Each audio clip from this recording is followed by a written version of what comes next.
आज हम एक ऐसे रहस्यमयी और डरावने सच को उजागर करने जा रहे हैं जो हर इंसान को अपनी मृत्यु के बाद के पहले 13 दिनों के बारे में जानना चाहिए।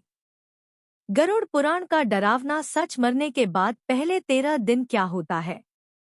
मृत्यु के बाद पहले 13 दिन आत्मा कहाँ भटकती है? श्राद्ध क्यों जरूरी है? क्या आपने कभी सोचा है कि मृत्यु के बाद हमारी आत्मा का क्या होता है? क्या वह स्वर्ग नरक की यात्रा शुरू करती है या फिर कहीं और भटकती रहती है?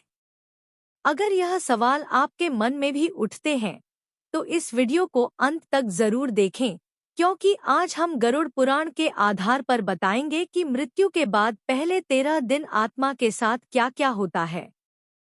प्रेत लोक की यात्रा कैसी होती है? पिंडदान का क्या महत्व है और कुछ वास्तविक कहानियां जो आपको सोचने पर मजबूर कर देंगी। तो चलिए बिना देर किए शुरू करते हैं।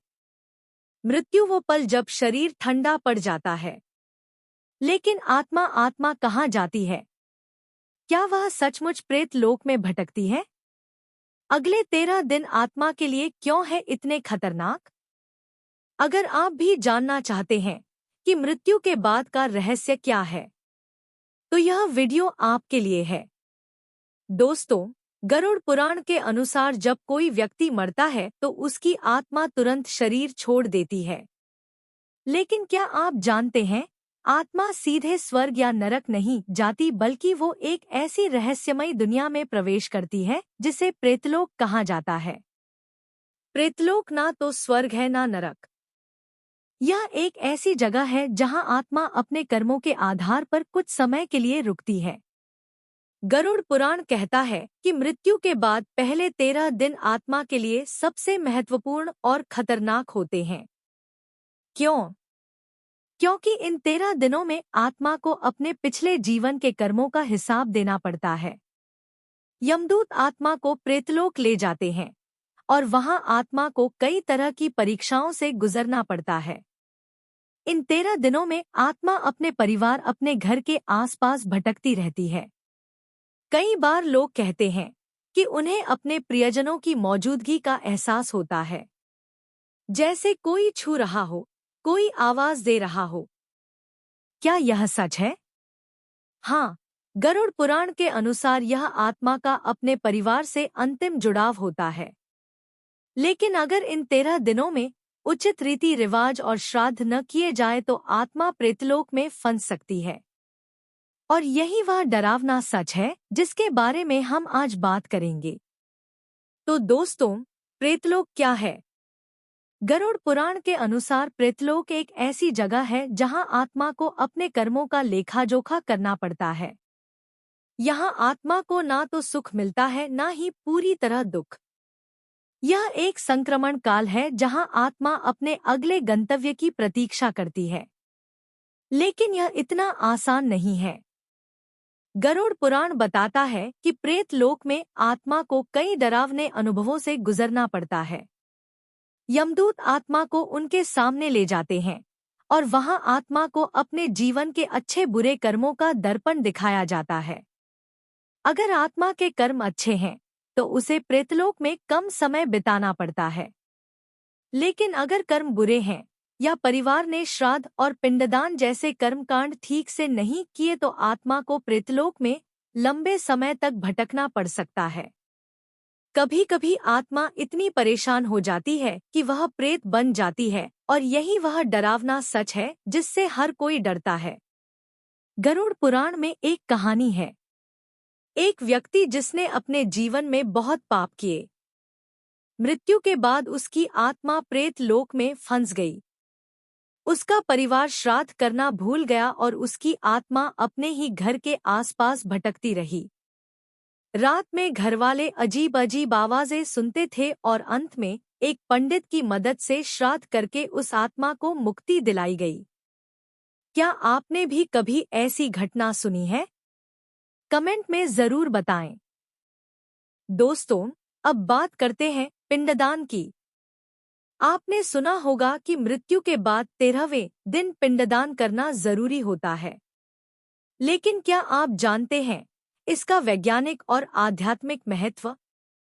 आध्यात्मिक महत्व। गरुड़ पुराण के अनुसार पिंडदान आत्मा को प्रेत लोक से मुक्ति दिलाने का एकमात्र तरीका है। पिंडदान में चावल, जौ और तिल से बने पिंड को जल में प्रवाहित किया जाता है, जो आत्मा को तृप्त करता है। यह पिंड आत्मा को ऊर्जा देते हैं ताकि वह अपनी अगली यात्रा शुरू कर सके। गरुड़ पुराण कहता है कि अगर पिंडदान सही तरीके से ना किया जाए तो आत्मा भूखी प्यासी रहती है और प्रेत लोक में भटकती रहती है। वैज्ञानिक महत्व। क्या आपने सोचा कि पिंडदान का वैज्ञानिक आधार क्या हो सकता है? वैज्ञानिकों का मानना है कि पिंडदान और श्राद्ध जैसी रस्में परिवार को मानसिक शांति देती हैं। यह एक तरह का सामूहिक शोक व्यक्त करने का तरीका है जो परिवार को अपने प्रियजन की मृत्यु को स्वीकार करने में मदद करता है। इसके अलावा नदी में पिंड प्रवाहित करने से पर्यावरण को भी लाभ होता है। चावल और तिल जैसे जैविक पदार्थ पानी में मिलकर मछलियों और अन्य जीवों के लिए भोजन बनते हैं। तो पिंडदान न सिर्फ आत्मा की शांति के लिए बल्कि परिवार और प्रकृति के लिए भी महत्वपूर्ण है। क्या आपकी फैमिली में भी पिंडदान की परंपरा है? कमेंट में शेयर करें। दोस्तों, अब हम कुछ ऐसी वास्तविक कहानियां सुनाएंगे जो आपको हैरान कर देंगी। यह कहानियां उन आत्माओं की है जो प्रेतलोक में फंस गई क्योंकि उनके परिवार ने उचित रीति रिवाज नहीं की। एक कहानी, भटकती आत्मा। उत्तर प्रदेश के एक गांव में एक व्यक्ति की अचानक मृत्यु हो गई। परिवार ने सोचा कि वह गरीब है, इसलिए श्राद्ध और पिंडदान नहीं किया। कुछ दिन बाद घर में अजीब घटनाएं शुरू हो गई। रात को बर्तनों के गिरने की आवाज, बच्चों का बिना कारण रोना और एक छाया जो बार बार दिखाई देती थी। आखिरकार गांव के एक पंडित ने बताया कि मृत व्यक्ति की आत्मा प्रेत लोक में फंस गई है। परिवार ने पंडित की सलाह पर पिंडदान और श्राद्ध किया और इसके बाद घर में शांति हो गई। दूसरी कहानी, अधूरी इच्छा। दिल्ली में एक महिला की मृत्यु के बाद उनके बेटे ने सोचा कि यह सब पुरानी बातें हैं और श्राद्ध करने की जरूरत नहीं। लेकिन कुछ महीनों बाद बेटे को सपने में अपनी मां बार बार दिखाई देने लगी। वह कहती थी, मुझे भूख लगी है। बेटे ने एक ज्योतिषी से संपर्क किया जिन्होंने बताया कि मां की आत्मा को पिंडदान की जरूरत है। जब बेटे ने पिंडदान किया तो सपने आना बंद हो गए। यह कहानियां हमें सिखाती हैं कि श्राद्ध और पिंडदान कितने महत्वपूर्ण हैं। अगर आप भी ऐसी किसी घटना के बारे में जानते हैं तो कमेंट में जरूर बताएं। दोस्तों, अब सवाल यह है कि श्राद्ध और पिंडदान सही तरीके से कैसे किया जाए? गरुड़ पुराण के अनुसार यह कुछ जरूरी बातें हैं। सही समय, श्राद्ध पितृपक्ष में या मृत्यु के 13वें दिन करना चाहिए। सही सामग्री, चावल, जौ, तिल और दूध से बने पिंड का उपयोग करें। सही स्थान, नदी किनारे या पवित्र स्थान पर पिंड दान करें। पंडित की मदद, एक अनुभवी पंडित से सलाह लें ताकि सभी मंत्र और रीति रिवाज सही हो। इसके अलावा श्राद्ध के दौरान दान देना भी जरूरी है। गरीबों को भोजन, कपड़े या धन दान करने से आत्मा को शांति मिलती है। तो अगली बार जब आप श्राद्ध करें, इन बातों का ध्यान रखें। दोस्तों, मृत्यु एक सत्य है और गरुड़ पुराण हमें सिखाता है कि हमें अपने प्रियजनों की आत्मा की शांति के लिए क्या करना चाहिए।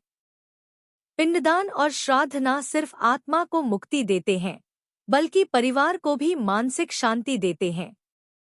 तो क्या आप इस बात से सहमत हैं? क्या आपने कभी ऐसी घटना का अनुभव किया जहां श्राद्ध न करने से आत्मा भटकती रही? कमेंट में अपनी कहानी शेयर करें।